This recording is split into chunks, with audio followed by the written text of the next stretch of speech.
Ever notice your collection only grows when you're not okay? When life's good, I forget these exist. When life's bad, suddenly I'm refreshing, tracking pages like they're gonna tell me everything's fine.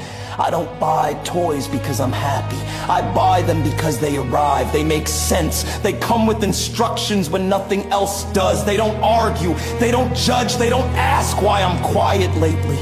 Every figure on the shelf isn't a victory. It's a timestamp, proof I made it through a week that didn't care if I did or not. People joke and call it retail therapy, like it's shallow, like it's dumb, but sometimes it's the only thing that gives the day a shape. I wasn't filling a shelf, I was filling the space where momentum used to live.